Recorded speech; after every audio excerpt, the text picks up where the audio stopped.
우리말 속담에 도토리 키재기라는 말이 있습니다. 비슷한 속담으로 내 콩이 크니 네 콩이 너의 콩이 크니 한다라는 속담도 있고 참깨가 기니 짧으니 한다라는 속담도 있습니다. 하나같이 동일한 의미이죠. 사실은 크기가 고만고만한 그 도토리들을 키를 재봤자 뭐 별 차이가 없는 것이죠. 비슷비슷한 사람들끼리 서로 다툰다거나 또한 비슷비슷해서 견뎌볼 필요가 없다는 뜻입니다. 우리가 자녀를 키울 때도 적용돼야 될 속담인 것 같습니다. 우리가 자녀들 키울 때, 특별히 아이들을 예를 들어서 낳았을 때 참 우리는 되게 예민하게 반응하지 않습니까? 이 아이가 키가 평균치에 어느 정도 되는지, 몇 프로 안에 드는지, 머리가 큰지, 또한 키가 큰지, 여러 그런 것들의 몇 번째인가, 평균이 얼마인가에 너무나 예민하게 반응할 때가 있습니다. 나중에 보면 다 잘 먹고 영양소를 잘 하고 먹고 섭취하고 그리고 운동을 열심히 하면 아무 문제 없는데 그 당시는 왜 그렇게 그런 의사의 말에 예민하게 우리가 받아들였는지 모르겠습니다. 요즘에도 저 같은 경우도 아이가 시험을 이제 보고 최근에 시험 본 적은 없지만 시험을 보거나 아니면 받아쓰기를 받아왔을 때 성적이 잘 나왔어요. 그럼 그것을 만족해야 되는데 항상 그 뒤에 이런 질문이 따르죠. 그래, 다른 애들은 얼마큼 맞았어? 너 100점을 맞았든 70점을 맞았든 60점을 맞았든 중요한 것은 다른 애들은 어떠한 상황 가운데 어떠한 성적을 받았느냐가 중요하죠. 왜 그렇습니까? 다른 애들의 성적이 걱정이 돼서 물어보는 겁니까? 아니죠. 우리 애가 그 가운데서 몇 번째인지, 다른 애들과 비교해서 얼마나 큰지, 얼마나 잘 나가는지, 아니면 못 나가는지, 거기에 관심을 두기 때문에 그런 질문을 하는 것입니다. 사실은 한두 개 틀리는 거, 1, 20점 맞는 거, 나중에 인생을 살아가는 데 있어서 엄청나게 중요한 문제냐? 아니죠. 아무런 문제가 없는데도 우리는 그 시대에, 그 시간에는 거기에 올인하게 되고 우리의 기분이 오르락 내리락, 하루의 기분이 오르락 내리락 할 때가 참 많이 있음을 보게 됩니다. 사람은 누구나 누가 크냐에 대해서 질문을, 또한 관심을 갖게 됩니다. 정치권을 보면, 또한 몸담고 있는 우리가 속한 공동체를 보면 참 이런 모습이 많이 있지 않습니까? 서열 문화에 우리는 익숙해져 있기 때문에 누가 앞에 있는지, 나는 어디에 위치해 있는지, 누가 더 유명한지, 누가 더 높은지 관심이 참 많이 있습니다. 오늘 본문에 나온 제자들도 그러했습니다. 심심찮게 제자들은 이 누가 크냐에 대한 문제를 놓고 항상 논쟁이 벌어지곤 했습니다. 오늘 본문에서도 마찬가지로 그 논쟁이 나오죠. 24절입니다. 또 그들 사이에 그중 누가 크냐 하는 다툼이 난지라. 지금 어떠한 상황입니까? 십자가의 죽음, 정말 인류를 위한 중차대한 일을 앞두고 그들은 지금 어떠한 논쟁을 벌이고 있습니까? 섬김의 모습을 보여주시는 예수님 앞에서 그들은 누가 크냐에 대한 다툼을 하고 있습니다. 세상 지도자들이 중요시했던 그 생활 방식을 그대로 답습했기 때문에 제자들은 예수님이 왕으로 등극하시면 이제 나는 어떠한 자리를 차지해야 되는가, 여기에 관심과 혈안이 되어 있던 것이죠.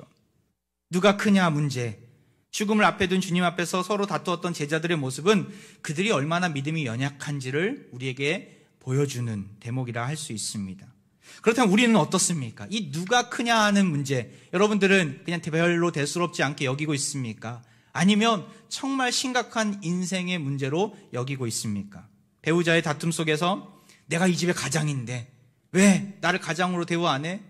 내가 이 집의 아내인데, 내가 보호받아야 될 아내인데 하면서 서로 주장을 하며 다투지는 않습니까? 실상은 이건 누가 크냐에 대한 문제예요. 애들끼리도 수없이 다투는 모습 있지 않습니까? 지기 싫어하고 내 거가 맞아, 내 거야 라고 하면서 지기 싫어하고 또한 누가 크냐 하는 문제로 나아가고 있는 것이죠. 직장에서도 윗사람은 대접을 받고 싶어하고 아랫사람은 자신이 누려야 될 권리를 못 누리기 때문에 기분이 안 좋아져서 예민하게 됩니다. 큰 자가 되려고 더 높은 자리, 더 많은 권력을 누릴 수 있는 자리로 올라가려고 온갖 방법을 사용합니다. 세상 사람들은 남을 모함하고 수치를 안겨다 줌으로써 더 높은 자리를 쟁취하려고 수단과 방법을 가리지 않는 모습을 우리는 심심찮게 볼 수 있고 드라마나 여러 사회의 이야기들 들을 때 우리는 듣게 됩니다. 우리는 어떻습니까? 늘 머릿속에 서열을 염두에 두고 활동하고 있지는 않습니까? 누가 크냐에 대한 이 질문이 우리의 항상 머릿속에 맴돌고 있지는 않습니까? 세상의 기준과 주님이 가진 기준은 사실 다릅니다. 제자들은 그 명예욕과 권력욕에 눈이 어두워서 이 누가 크냐에 대한 논쟁을 수도 없이 자주 했습니다. 그때마다 주님은 누가 크냐가 중요한 것이 아니라 큰 자는 어떠한 자인가를 설명해 주고 계셨습니다. 오늘 본문에서도 이 연약한 믿음을 가진 제자들에게 큰 자의 모습을 세상의 방식이 아닌 하나님의 말씀 속에서 우리에게 발견케 해주십니다. 한번 볼까요? 25절 말씀이죠. 예수께서 이르시되 이방인의 임금들은 그들을 주관하며 그 집권자들은 은인이라 칭함을 받으나. 세상 사람들이 말하는 큰 자의 모습이에요. 어떤 모습이 있습니까? 세상의 논리에서는 왕들은 백성들을 주관합니다. 이 주관한다라는 말은 군림하면서 지배한다라는 거예요. 다시 말해서 조금이라도 자기가 갑이라고 생각하면 소위 말하는 갑질을 통해서 군림하려고 하는 것이죠. 가진 권력을 가지고 약자들을 깔아뭉개면서 업신여기며 나아가고 있습니다. 가진 자라면 자신을 위해 애쓰는 자들을 위해서 그 가진 것들을 나누어주고 섬기는 데 활용을 해야 되는데 그렇지 않다라는 거예요. 자신의 권력을 더 유지하기 위해서 또한 생색을 내며 또한 자신의 영역에 들어온 사람들을 빠져나가지 못하도록 권력이라는 올가미를 가지고 힘이라는 올가미를 가지고 칭칭 묶어버립니다. 여기 보면 은인이라는 말이 나오는데 사실은 은인이라는 말은 사실 긍정적인 단어 아닙니까? 어떤 사람이 나에게 큰 도움을 줬을 때 당신은 나의 생명의 은인입니다라고 우리는 말합니다. 그런데 이 시대 속에서 은인의 의미는 좀 다릅니다. 선한 일을 하는 자라는 긍정적인 뜻이 아니라 당시 힘없는 백성들, 폭군들이 즐겨 사용하던 그 단어였어요. 그 힘없는 백성들을 향해서 폭군들이 이 은인이라는 단어를 정말 쉽게 사용했었습니다. 이집트의 포톨레미 3세와 8세, 시리아의 안티코스 7세, 로마의 트라이안 황제, 이들의 저서를 보면 이 은인이라는 단어를 즐겨 사용하는 것을 보게 됩니다. 그들은 악랄한 폭군들이었어요. 자칭 은혜를 베푸는 그 은인이라는 단어를 이렇게 사용했어요. 아니 내가 도와줬는데 내가 은인 맞지? 내가 너의 은인이야 하면서 자기 사람으로 만드는 데 이 단어를 사용했던 것이죠. 가령 어떠한 엄청난 세금을 부과해 놓고 일부만을 깎아서 그에게 제시를 했을 때 야, 내가 너를 이렇게 사랑해. 나는 너의 은인이야. 맞아 안 맞아? 하면서 강요하듯이 그 은인이라는 지위를 활용했던 것이죠. 예수님과 제자들은 이러한 은인이라는 단어를 알고 있었어요. 이것이 안 좋은 의미라는 것을. 세상의 큰 자들은 자신들의 배를 불리기 위해서 착취하는 모습을 가지면서 이 은인이라는 단어 또한 군림하는 모습들을 가졌던 것이죠. 이것은 주님 보시기에 진정한 큰 자의 모습이 아니었습니다. 그래서 이러한 세상이 말하는 큰 자가 되지 말고 내가 말하는 큰 자의 의미는 이러한 거다라고 26절에 이야기하십니다. 너희는 그렇지 않을지니 너희 중에 큰 자는 젊은 자와 같고 다스리는 자는 섬기는 자와 같을지니라. 젊은 자. 왜 젊은 자라고 했을까요? 나이 연세 드신 분들은 아니 변은 익을수록 겸손한데 오히려 그런 겸손한 자가 큰 자이지 왜 이런 젊은 자라는 용어를 예수님이 쓰셨을까 궁금해하실 텐데 이 젊은 자의 의미는 단순히 보이는 연령을 의미하는 것이 아닙니다. 젊은 자의 의미는 팔을 걷어붙이고 온 힘을 다해 섬김의 자리로 나아가는 모습을 의미합니다. 젊은 자들은 행동이 빠르지 않습니까? 그런 행동으로 보여주는 것이죠. 뒷짐지고 있는 것이 아니라 봉사하는 자리, 섬김의 자리가 있다면 기꺼이 나서서 앞장서서 가는 자들이 젊은 자들인데 그러한 모습을 가진 자가 큰 자라고 얘기하시는 것이죠. 이것은 단순히 열심히 일만을 하는 것을 의미하지 않습니다. 섬기는 모습, 어떠한 모습이 있어야 합니까? 바로 지금의 예수님의 모습을 보면 그 섬김의 모습을 우리는 발견하게 됩니다. 음식을 서빙하고 지금 나눠주고 계시지 않습니까? 이 성찬식을 통해서 섬기는 자의 모습을 보여주셨어요. 그리고 나서 이어서 또 하신 일들이 있었어요. 오늘 누가복음에 나오진 않지만 요한복음 13장에 보면 예수님이 성찬식을 하면서 어떠한 행동을 보여주시는지가 나옵니다. 한번 볼까요? 요한복음 13장 4절 5절. 저녁 잡수시던 자리에서 일어나 겉옷을 벗고 수건을 가져다가 허리에 두르시고 이에 대야에 물을 떠서 제자들의 발을 씻으시고 그 두르신 수건으로 닦기를 시작하여 뭐라고 계십니까 지금? 제자들의 발을, 그 더러운 발을 씻고 계세요.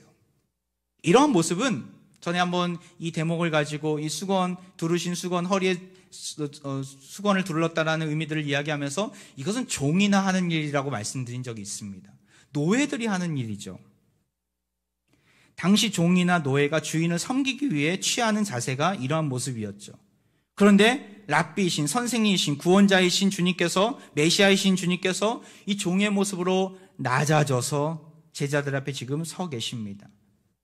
마지막까지 제자들 앞에 무릎을 꿇고 그들의 더러운 발을 씻고 계신 예수님. 섬김의 모습을 통해서 진정 큰 자의 모습을 우리에게 보여주고 계시죠. 누가 크냐? 많은 사람들이 거기에 목을 메고 있다면 예수님은 그러한 질문 앞에서, 그러한 이슈 앞에서 스스로 무릎을 꿇고 섬기는 자의 모습을 우리에게 보여주고 계십니다. 누가 크냐에 관심을 가지지 말고 이미 주님의 사랑을 받은 자로서 우리는 섬김의 자리로 나아갈 수 있어야 합니다. 낮아짐의 자리로 나아가야 합니다. 말씀에 순종하면서 주위 사람들 섬기고 상처와 아픔을 싸매어 주어야 합니다. 코로나 시기 속에서 정말 많은 도움이 필요한 분들이 우리 주위에 많이 계심을 보게 됩니다. 돌봄이 필요한 분들이죠.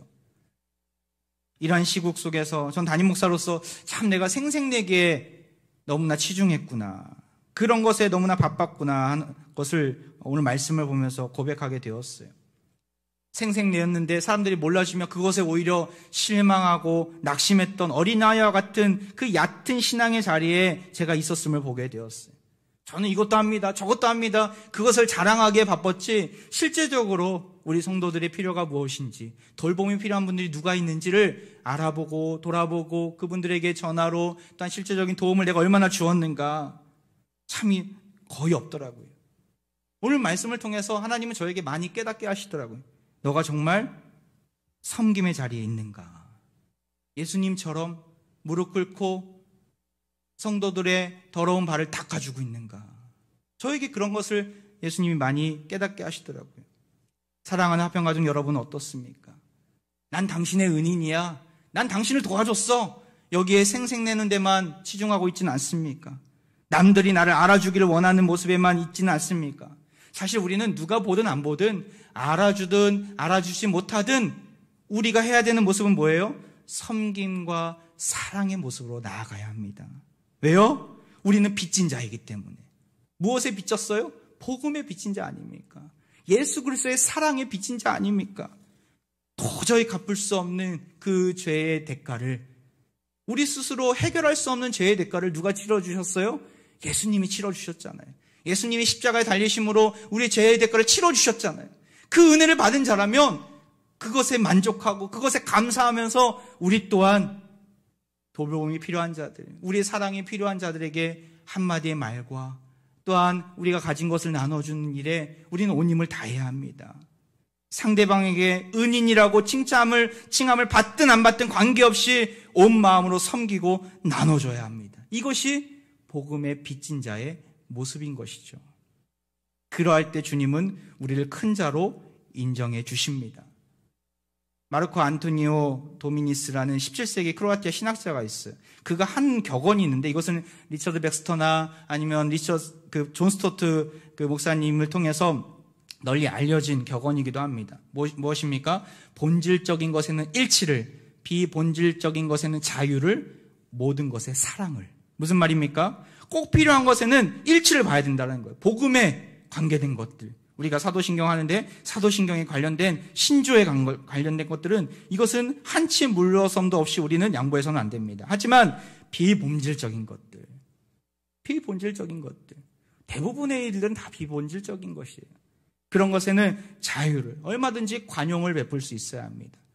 근데 여기에 중요한 것이 있어요. 어떤 경우에도 사랑을 잊어버려서는 안 됩니다. 사랑이 들어가야 된다는 거예요. 관용의 마음으로 품어줘야 된다는 것이죠. 너희 관용을 모든 사람에겐 알게 하라. 주께서 가까우시니라. 섬김의 자리로 이 말세의 때 우리는 나아가야 합니다. 대가를 바라는 섬김이 아닙니다. 어디를 가든 내가 있는 곳에서는 대가 없는 섬김의 모습을 보여줘야 돼요. 예수님이 우리에게 대가 없이 사랑해 주셨기 때문에 우리 또한 그 대가 없는 섬김의 모습을 나타내줘야 합니다.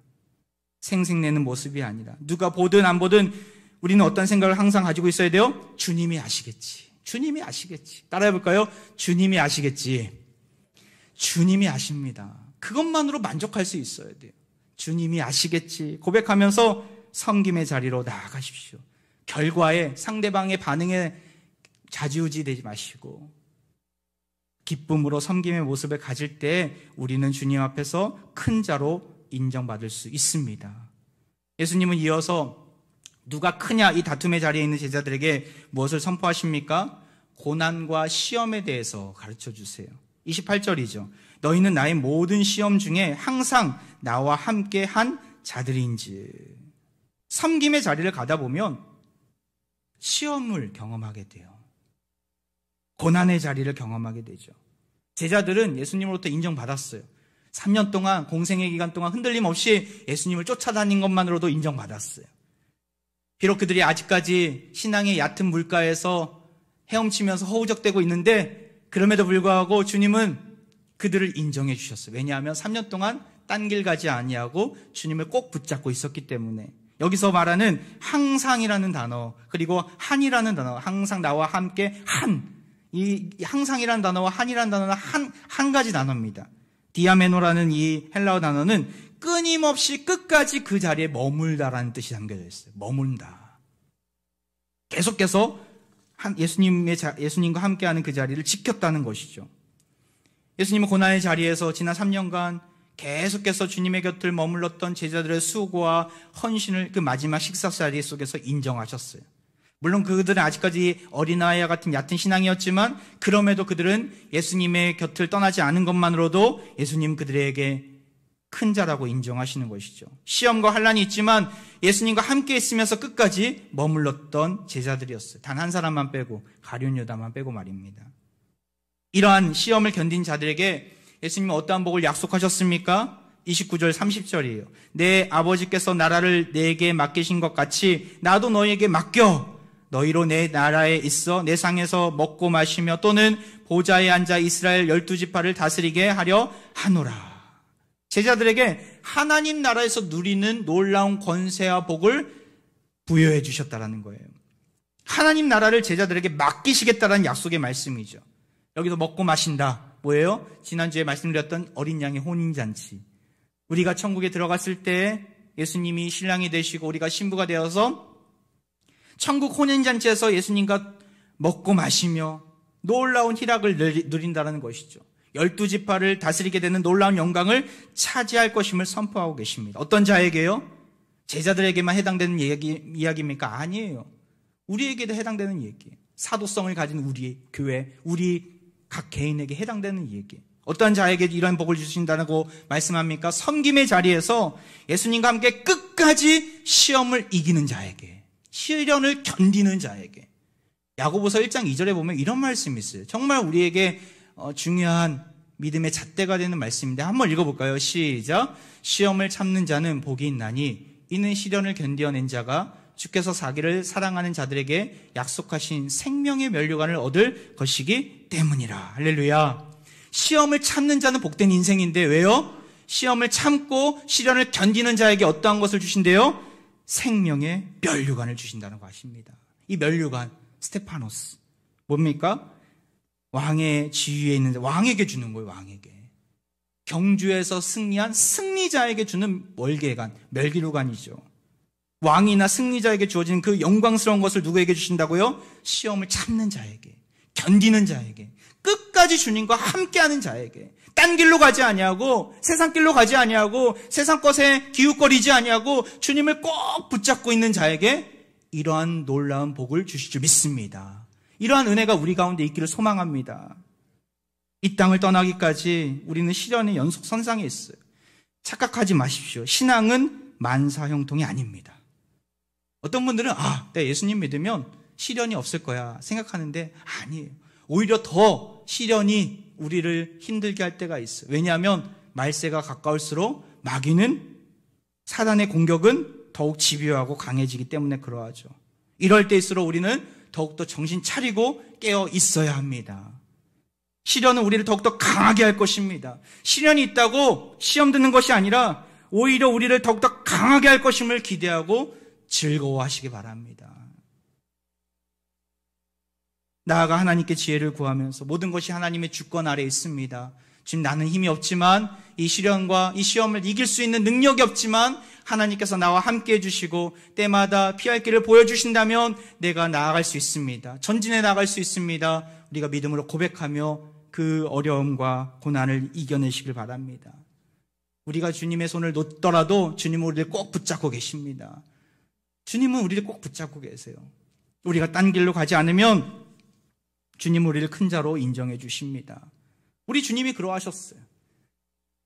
십자가의 길을 걸을 때 딴 길로 가셨습니까? 포기하셨습니까? 아니에요. 빌립보서 2장 7절 8절. 오히려 자기를 비워 종의 형체를 가지사 사람들과 같이 되셨고 사람의 모양으로 나타나사 자기를 낮추시고 죽기까지 복종하셨으니 곧 십자가에 죽으심이라. 하늘 보좌 영광을 다 포기하시고 내려오셔서 종의 모습으로 우리와 같이 되셨어요. 자기를 낮추시고 죽기까지 복종하신 예수님. 낮아짐의 극치는 십자가입니다. 낮아짐의 절정은 십자가입니다. 섬김의 절정은 십자가입니다. 겸손과 사랑, 십자가를 통해서 드러내신 것이죠. 제자들의 발을, 더러운 발을 씻기셨듯이 그 십자가 위에서 누구의 더러운 죄악을 씻기셨어요? 우리의 더러운 죄악을. 우리의 더러운 모습을 예수 그리스도의 십자가의 보혈의 능력으로 씻어주신 것이죠. 흔들림 없이 예수님은 그 사역을, 그 사명을 이루시기 위해서 고난의 길이었고 시험의 길이었고 여러 유혹의 길이었지만 묵묵히 걸어가신 것이죠. 결국에는 그 십자가의 죽음으로 하나님께서는 그분을, 그의 이름을 지극히 높이시고 모든 입으로 예수를 주라 시인하고 하나님 아버지께 영광을 돌리게 하셨습니다. 이런 십자가의 능력을 안다면 우리도 우리 십자가를 져야 합니다. 우리가 가야 될 고난의 길을 걸어가야 돼요. 신앙은 만사형통이 아닙니다. 신앙인은 십자가의 길을 걷는 자예요. 순례자예요, 순례자. 하지만 우리가 포기할 수 없는 이유가 무엇입니까? 예수님이 이미 걸어가셨고 승리를 맛보셨기 때문에 그 예수님의 뒤를 쫓아 우리도 걸어가는 줄 믿습니다. 딴 길로 가지 아니하고 그 고난의 길을 걸어가야 합니다. 어떠한 마음으로요? 인내하면서 참으면서 말입니다. 한국교회 거목 고 한경진 목사님이 은퇴하시고 나서 LA 목회자 그 지역에서 목회자 세미나에서 목사님들을 초청해서 이렇게 세미나를 하셨어요. 그런데 한경진 목사님의 목회 철학을 어떤 후배 목사님들이 물어보는 거예요. 후배들에게 가장 중요한 한마디 말씀을 좀 해주십시오. 그러니까 목사님이 이렇게 대답하셨어요. 제가 일평생 목회하면서 후배 목회자들에게 가장 해주고 싶은 말은 바로 이것입니다. 저는 목회하면서 오랫동안 참았습니다. 참는데 훈련되지 못하면 목회 못합니다. 설교 잘하는 분들은 많습니다. 그런데 잘 참는 분은 찾기 쉽지 않습니다. 이 이야기를 들으면서 저의 머리부터 발끝까지 전율이 나는 거예요. 야, 나는 정말 잘 참는 목사인가? 인내하는 목사인가? 목사님의 신념은 일평생 참고 견디는 것이라고 얘기했는데 정말 나는 잘 참고 있는가? 인내하고 있는가? 이야기를 들으면서 참 저에게 도전이 되더라고요. 인내하기가 쉽지 않지만 인내의 문을 잘 통과해야 건강한 목회를 할 수 있겠구나 다짐하게 되었어요. 영국의 속담에 인내는 모든 고통의 치료제이다, 이런 속담이 있어요. 우리 신앙도 마찬가지죠. 우리는 십자가의 길은 인내의 길입니다. 우리 주님은 시험이 있더라도 시련이 다가오더라도 인내하셨습니다. 인내로 이겨내셨고 끝까지 그 자리에 머물러 있는 제자들 향해서 생명의 면류관을 약속하셨어요. 하나님 나라를 세워가도록 맡겨주셨어요. 우리의 모습은 어떠합니까? 정말 인내하고 계십니까? 아니면 딴 길로 가야 되는가? 딴 생각을 품고 계시지는 않습니까? 지금 우리는 꿋꿋이 예수님 곁에 머물면서 인내해야 할 때입니다. 우리와 함께 하신 주님을 바라보면서 그 자리에 머물러 있어야 합니다. 예수님은 제자들이 시험이 있더라도 흔들리지 않고 공생의 3년 동안 함께한 것을 인정하셨어요. 비록 아직도 연약한 믿음의 모습이었지만 끝까지 그 자리를 지킬 것을 당부하시면서 하나님 나라에서 누릴 축복을 약속하고 계십니다. 힘든 인생길을 살고 있는 우리에게도 이러한 동일한 약속을 주시는 것이죠. 여러분, 정말 참고 인내해야 합니다. 참 감사한 것은 코로나 기간이 벌써 1년이 지나갔다는 거예요. 지난 작년 3월만 해도 이거 어떻게 해야 되나, 예배를 못 드리게 되고 또 우리 삶에 막 많은 변화들이 막 찾아오고 어떻게 해야 되는가. 어제 한 집사님 부부를 만났었는데 참 여러 가지 작년 한 해 동안 많은 일들이 있었더라고요. 근데 지나고 보니까 다 하나님께서 채워주시고 공급해주시고, 또한 부모님도 연약해져 있었는데 낳게 해주시고 은혜를 주셨다는 거예요. 그 단톡방 속한 공동체 안에서 단톡방에 많은 기도 제목들이 올라왔는데 지나고 보니까 다 응답해 주셨다는 거예요.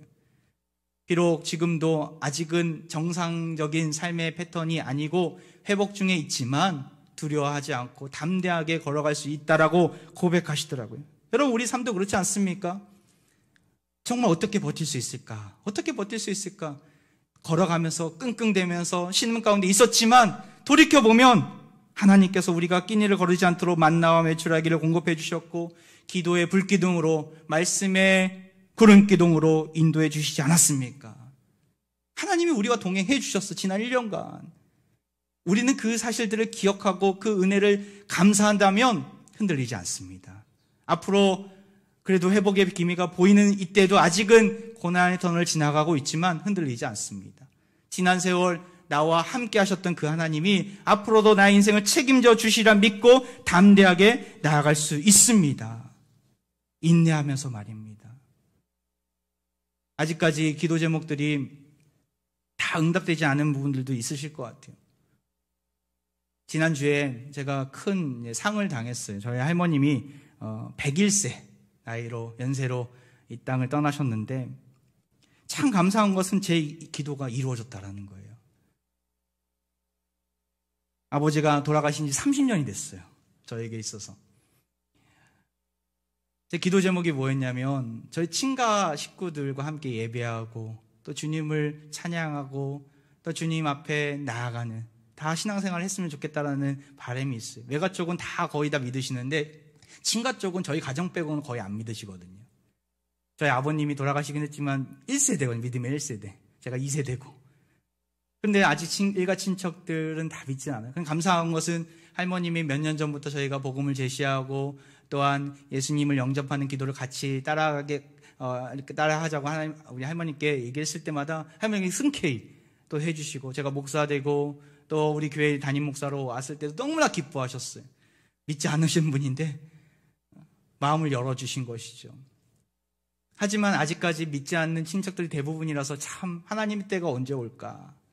근데 지난 장례식 때 제가 요청하지도 않았고 의도적으로 이야기하지는 않았는데 큰아버님이 기독교식으로 했으면 좋겠다고, 자네가 목사니까 자네가 인도하고 기독교식으로 했으면 좋겠다고. 다 믿지 않는데, 큰아버지조차도 믿지 않으시는데 그렇게 이야기를 하시더라고요. 그래서 입간 예배, 발인 예배, 하관 예배, 모든 시간들을 다 예배를 드릴 수 있어서 너무나 감사했고, 무엇보다도 발인 예배 때 제가 30년 동안 기도했던 기도 제목은 함께 예배했으면 좋겠다라는 것이었는데, 할머니의 영정사진 앞에서 우리 가족들 다 모여서 다 믿지 않는데 함께 예배할 수 있었어요. 같이 제가 말씀을 나눴을 때 나중에 설교가 너무나 은혜됐다고 이렇게 고백하는 친척들도 있으셔서 너무나 감사하더라고요. 이제 드디어 하나님께서 일을 시작하시는구나. 30년 동안 매일마다 기도했던 그 기도 제목을 드디어 응답해 주시는구나. 너무나 감사한 시간들이었어요. 혹시 이 자리 가운데 안 믿는 가족들로 인하여서 또한 풀지 못한 정말 수십 년 동안 기도했던 그 기도 제목들이 있습니까? 인내하면서 주님을 바라보며 묵묵히 그 기도의 자리를 포기해서는 안 됩니다. 더욱더 주님만을 바라보면서 기도의 자리를 지키시기 바랍니다. 하나님께서는 반드시 응답해 주십니다. 때가 되었을 때 하나님은 일하시는 줄 믿습니다. 올해 3월 마지막 주간, 고난주간으로 지키게 됩니다. 일주일 동안 갈라디아서 말씀을 볼 거예요. 갈라디아서가 6장입니다. 그래서 6일 동안 매일 하루에 한 장씩 목사님들 돌아가면서 제가 첫째 날 마지막 날 이렇게 말씀을 나누려고 합니다. 주제는 십자가를 자랑하라. 우리의 고난을 자랑하는 시간을 갖기를 원합니다.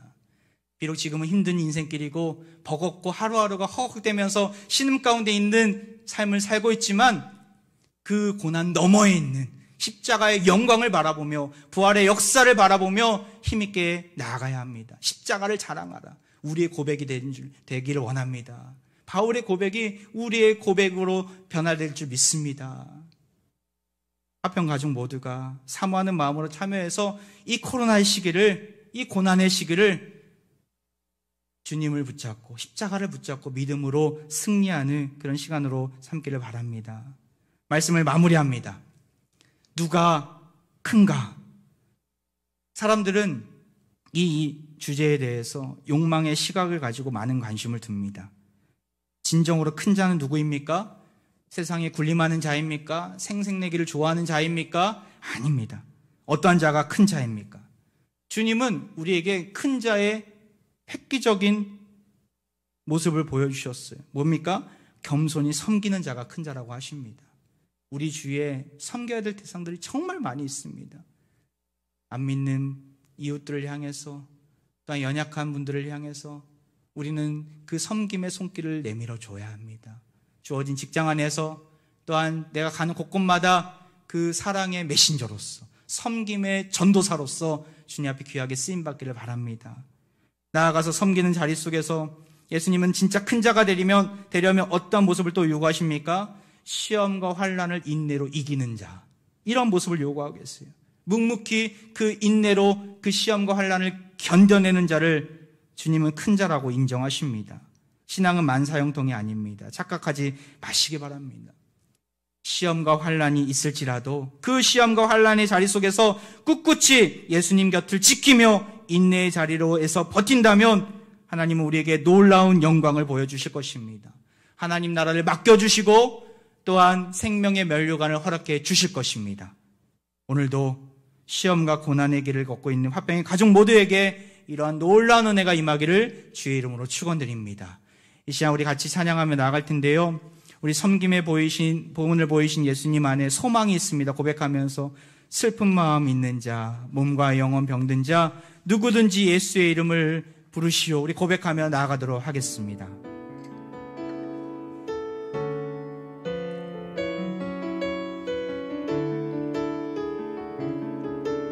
슬픈 마음 있는 자, 몸과 영혼 병든 자, 슬픈 마음 있는 자, 몸과 영혼 병든 자 누구든지 부르시오.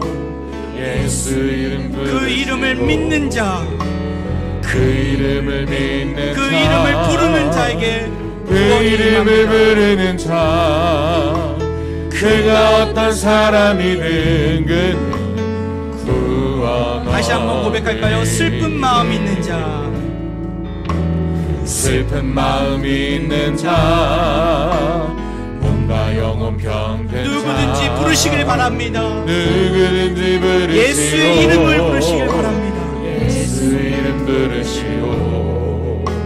그 이름을 믿는 자, 그 이름을 부르는 자, 그가 어떤 사람이든 구원하리. 예수, 오 능력의 예수, 예수,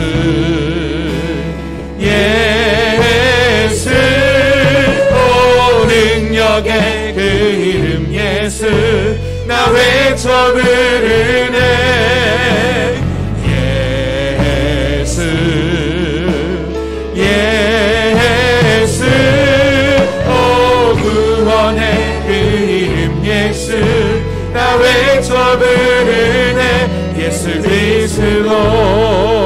은과 금 내게 없으나, 은과 금 내게 없으나, 나 가진 건 너에게 주니. 나 가진 건 너에게 능력의 주니. 이름 예수님 뿐이십니다. 능력의 이름 예수라. 그 이름을 붙드시오. 그 이름을 믿는 자, 그 그 이름을 외치는 자 그가 어떤 사람이든 그는 주의 영광 보리라.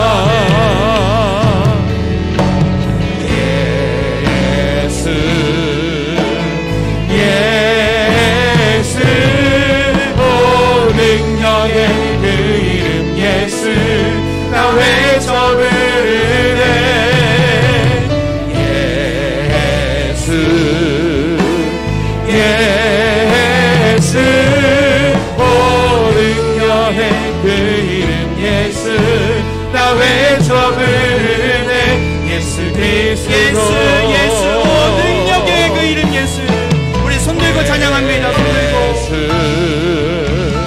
예수 오 능력의 그 이름 예수 나 외쳐 부르네.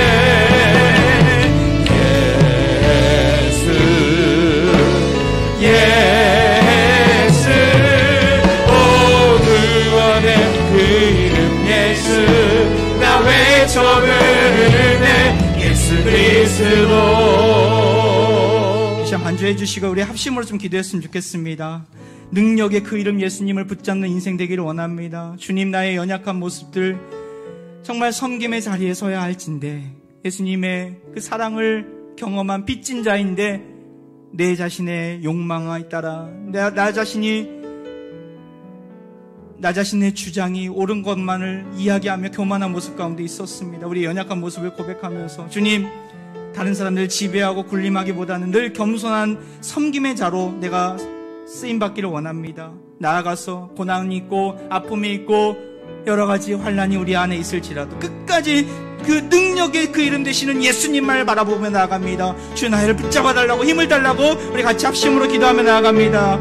아버지 하나님 붙잡아 주옵소서. 놀라운 능력을 보여 주옵소서. 능력이 되시는 주님을 바라봅니다. 하나님, 날마다 우리가 겸손한 자리로 섬김의 자리로 살아가야 될진데 하나님, 우리가 사람을 군림하거나 하나님 우리 자신의 하나님 자랑 가운데 나갔음을 고백합니다. 우리의 연약한 모습을 용서하여 주옵소서. 섬김의 자리로 서기를 원합니다. 돌봄의 자리로 서기를 원합니다. 나를 사용하여 주옵소서. 하나님께서 우리와 함께하여 주셔서 놀라운 복음을 들려주셨는데 복음의 빚진 자로서 하나님 우리가 그 사명을 잘 감당할 수 있도록 인도하여 주시고 무엇보다도 시험과 환난 속에서 넘어가지 아니하고 쓰러지지 아니하고 주님만 바라보며 힘있게 나아갈 수 있도록 인도하여 주옵소서. 우리 앞에 가족 모두에게 놀라운 생명의 면류관을 허락하여 주옵소서. 주님 믿습니다. 겸손의 왕으로 오셔서 우리에게 섬김의 본이 되신 예수님께 찬양과 영광을 올려드립니다. 누가 크냐에 관심을 가지고 군림하는 자로 서는 것을 좋아했던 우리의 연약함을 용서하여 주옵소서. 다른 사람들을 지배하며 군림하기보다는 늘 겸손히 섬기는 자로 쓰임받게 하옵소서. 누가 보든 안 보든 복음의 빚진 자로서 섬김의 자리에 서게 하시고 고난의 길, 십자가의 길 너머에 있는 생명의 면류관을 바라보며 시험을 이기고 시련을 견딜 수 있도록 늘 함께하여 주옵소서. 코로나가 속히 수그러들게 하시고 온 백성들이 백신을 다 접종받을 수 있도록 은혜를 주시고 우리 모두가 자유를 만끽하는 그날을 맞이하게 하옵소서. 온 힘을 다해 애쓰는 방역 당국자들과 의료진들을 기억해 주시고 날마다 새 힘으로 사명을 잘 감당할 수 있도록 함께하여 주옵소서.